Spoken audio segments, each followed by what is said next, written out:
Pemirsa, Kendari hari ini kembali hadir ke hadapan Anda. Kali ini dengan tema kita akan mengenal bagaimana seperti apa puncak Mekongga itu. Nah, untuk membahas ini telah hadir di studio Bang Imran Tumora, perintis jalur puncak Mekongga ya. Ya, terus kemudian Muhammad Asri, ketua mahasiswa pencinta alam Universitas Saloleo. Nah, untuk informasi awal bahwa peristiwa beberapa hari ini memang sempat terjadi informasi bahwa ada beberapa orang, 6 orang pencinta alam yang mendapat musibah di puncak di pegunungan Mekongga tepatnya ya, bukan di puncak. Nah, 2 orang meninggal dunia dan untuk membahas hal ini kita akan mengenal banyak tentang seperti apa sebenarnya puncak Mekongga itu. Saya ke Bang Imran dulu. Bang Imran, dari awal kan kenapa sih harus Mekongga ini yang harus dituju oleh para pencinta alam di Sulawesi Tenggara ini? Awalnya seperti apa sebenarnya? Ya, saya melihat sebenarnya biasanya sih kalau ini pertanyaannya, biasanya kalau pencinta alam itu akan melihat di mana sih gunung-gunung yang ada. Nah, untuk Sulawesi Tenggara sendiri sebenarnya ada 2 puncak yang menarik. Gunung itu ada satu di Mekongga sendiri yang ketinggiannya cukup tinggi itu 2620 dan satu di Kabaena. Ya, jadi ini yang menarik sebenarnya kalau untuk Sulawesi Tenggara, puncak-puncak tertinggi itu cuma 2 yang ada. Sebenarnya kalau untuk dari pengalaman Abang ini bahwa di pegunungan Mekongga itu jalurnya seperti apa sebenarnya? Kalau jalur ini cukup menarik karena ini mungkin nggak sama ya dengan gunung-gunung yang kita kenal misalnya di Jawa atau di tempat lain karena dia pegunungan itu. Nah, jalurnya cukup panjang jadi kita tidak bisa naik hari ini naik langsung bisa dapat puncak. Kita butuh waktu minimal 3 hari untuk dapat puncak itu, dan itu melalui hutan dan ketika sudah sampai di sekitar puncak itu medannya sudah lebih ekstrim. Kadang kita harus manjat dan itu penuh batu-batuan dan jebakan kalau kita sendiri tidak konsentrasi atau waspada ini cukup riskan buat para pendaki yang melalui rute itu. Nah, dari pengalaman Abang mendaki di puncak Mekongga dari ke pos itu kondisinya sebenarnya seperti apa? Karena kan kemarin ada peristiwa yang sempat terjadi yang saat ini mungkin sedang menjadi perbincangan bahwa ada pos 8, ada pos 7, ada pos 6. Sebenarnya proses dari mencapai dari posko ke posko itu seperti apa sebenarnya? Sebenarnya posko ini sebenarnya dulu shelter ya. Dulu kita menempatkan tempat-tempat memang kita sebenarnya setting untuk istirahat. Nah, kalau dari jumlah pos yang ada sekarang 8, sebenarnya itu tidak berarti 8 hari. Gitu. Biasanya kita cuma menempatkan untuk titik-titik kita di mana istirahat atau bikin camp kalau memang mau istirahat. Tapi kalau untuk kondisi sekarang itu pos yang ada sekarang itu cuma ilustrasi tempat yang mungkin pernah dicoba dibikin jalur.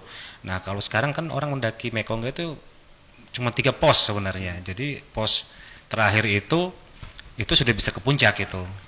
Nah, kalau apakah pos 7, pos 8 itu sudah bisa ke puncak sebenarnya. Nah, awalnya penempatan pos ini seperti apa sebenarnya? Apakah memang pemikiran memang adalah pos atau memang ada satu kawasan yang ditentukan bahwa ini pos dan itu poin-poin tertentu yang untuk dijadikan tempat istirahat atau apa? Nah, biasanya ini tergantung manajemen ekspedisi ya. Nah, ketika merancang pendakian ekspedisi atau pembukaan jalur, biasanya ya disitulah ditentukan pos. Karena prediksi dari pos ke pos itu shelter tempat istirahat. Biasanya itu hitungan hari. Jadi pos 1, pos 2 itu kita butuh sehari. Nah, di pos 2 istirahat. Pos 2, pos 3 itu lanjut lagi. Biasanya begitu. Nah, kan sekarang itu rutenya sudah lebih terbuka. Nah, ini cuma ilustrasi mungkin yang teman-teman yang pernah gunakan jalur ini untuk pos-pos pada saat ekspedisi. Awalnya berarti hanya 3 pos ini. Kalau yang sekarang itu tinggal 3 pos. Tinggal 3 pos. Iya, tinggal 3 pos. Untuk sebagai informasi juga bahwa berapa sih perjalanan kita membutuhkan waktu dari desa Tinokari itu untuk sampai ke puncak Mekongga? Kalau normal ya, itu kalau 3 pos berarti itu hari ketiga kalau memang fisiknya kuat itu sudah bisa ke puncak. 3 hari ya? Iya, tapi biasanya hari pertama kita ke pos 1, kemudian dari pos 1 biasanya itu pos induk ya. Pos 2, pos 3 itu butuh sekitar 2 hari sampai 3 hari kalau fisik kuat. Tapi kalau mau yang lebih santai itu 3 hari baru pos terakhir sebelum ke puncak. Nah begini, ini kan ada peristiwa yang terjadi, akan mungkin memakan ada korban gitu. Nah sebenarnya di proses pendakian puncak Mekongga itu apa sih sebenarnya yang menjadi tantangan utama untuk mendaki di puncak Mekongga itu? Kalau lihat tantangannya sih sebenarnya itu ada 2 hal penting di situ. Ada sungai, ada trekking yang ke puncak pada saat pos terakhir. Nah kalau antara pos itu sungai penyeberangan itu bisa dilewati, itu mungkin sudah relatif aman untuk naik ke atas karena agak sedikit landai ya naiknya. Nah kemudian pada pos terakhir ke puncak, nah di situ memang dibutuhkan konsentrasi karena di situ kita berpijak bukan di tanah tapi di batu-batuan itu, dan itu ada yang licin, ada lubang. Nah itu karakter yang ada di itu. Nah mau ke arah puncak itu juga memang harus waspada, itu kita harus melewati tebing itu, harus manjat sedikit untuk sampai ke puncak.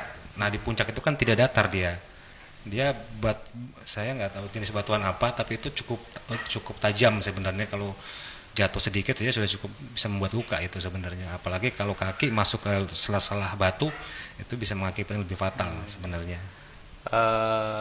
Apakah memang para pendaki ini kayak kemarin informasinya itu ada hipotermia ya? Ya. Memang rentan ya kalau pendaki selalu terkena dengan hipotermia seperti itu. Saya belum tahu ya, yang kasus yang ini. Tapi kalau sebenarnya ini yang sebenarnya dari awal diwaspadai kalau ketika naik ke gunung yang punya ketinggian lebih di atas 2000 itu harus memang dipaham dulu dipahami dulu karena suhu di situ sebenarnya bukan di atas di ketinggian 2000 saja, itu tergantung posisi gunung. Karena kalau suhunya cukup dingin kemudian hujan itu bisa terjadi kasus itu. Ya. Memang kalau dari pengalaman abang hipotermia ini ketika di atas gunung, apa sih yang mengakibatkan kita kenapa harus kondisi seperti itu? Ya selain faktor dingin ya. Nah biasanya hujan. Nah pada saat hujan itu, nah kita memang tergantung fisik dari pendaki. Kalau fisiknya cukup kuat, dia mungkin tidak terlalu bermasalah. Nah kadang-kadang kita lupa, akhirnya kemudian pergerakan. Nah di puncak itu pergerakan pasti lambat. Nah cenderung panas tubuh itu tidak bisa melawan dingin itu. Kalau kita sering bergerak cepat kan panas tubuh keluar. Nah pada saat di puncak kemungkinan itu setelah kena hujan, nah itu juga pergerakan yang lambat itu membuat mereka mungkin bisa drop secara fisik gitu. Kita break sejenak, pemirsa. Kendari hari ini akan kembali setelah yang satu ini.